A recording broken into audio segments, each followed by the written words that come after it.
বিভিন্ন কারণে অনেকেই ট্রেন মিস করেন। ট্রেন দেরিতে এলে বা সময়সূচির পরিবর্তনের ফলেও যাত্রীদের হাতছাড়া হয় ট্রেন। এই পরিস্থিতিতে কি করবেন? গন্তব্যে পৌঁছতে অনেক যাত্রী অন্য ট্রেনের নতুন টিকিটও কাটেন, কিন্তু জানেন কি আপনার ওই পুরনো টিকিটে দুদিন পরেও ট্রেন জার্নি করা যায়, এমনকি তার জন্য কোনো অতিরিক্ত টাকাও খরচ করতে হয় না। জেনে নিন কিভাবে টাকা খরচ না করে একটি টিকিটে দুদিন পরেও ভ্রমণ করতে পারেন। ভারতীয় রেলের নিয়ম, মিস হওয়া ট্রেনের টিকিট ক্যান্সেল না করে দুদিনের মধ্যে পরিবর্তন করা যায় যাত্রার তারিখ। এর জন্য লাগে না অতিরিক্ত চার্জ। তবে এভাবে টিকিটের বুকিং করলে বেশ আগের রিজার্ভ করা কোচ পরিবর্তিত হতে পারে, তবে এক্ষেত্রে পছন্দসই সিট নাও পেতে পারেন। অনেকে আবার রেল যাত্রার জন্য অগ্রিম টিকিট বুক করেন। সেই যাত্রার প্ল্যান চেঞ্জ হলে নতুন টিকিট কাটার প্রয়োজন নেই, ওই টিকিটেও বদলানো যায় যাত্রার তারিখ। ট্রেন মিস হলে কি করবেন? ট্রেন মিস করলে তৎক্ষণাৎ স্টেশনে টিকিট কালেক্টরের সঙ্গে কথা বলুন। তিনি এই অবস্থায় আপনাকে সহায়তা করবেন।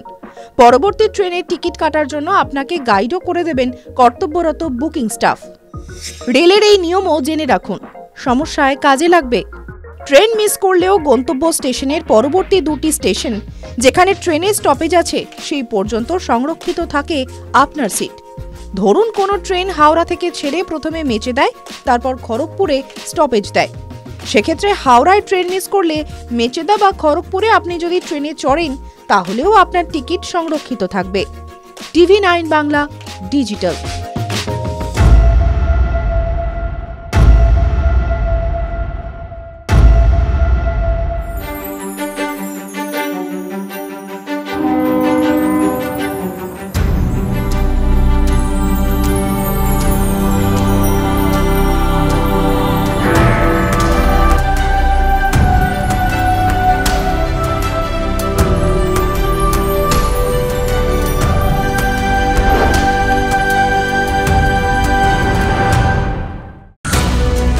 জল, জঙ্গল, পাহাড়, গ্রাম, জেলা, শহর, জমি অধিগ্রহণ থেকে জমি মাফিয়া, দিকে দিকে আমাদের ক্যামেরা।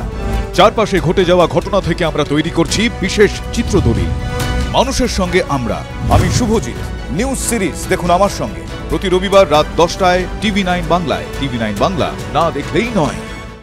ভারতের সবচেয়ে বড় নিউজ নেটওয়ার্ক TV9 আর আমরা TV9 বাংলা। তোলপাড় করা সব খবর, সবাই বলে কি হলো, আমরা বলি কেন হলো। খবরের ভিতরের খবর, সোজা সাপটা, স্পষ্ট বিশ্লেষণ। TV9 বাংলা, না দেখলেই নয়।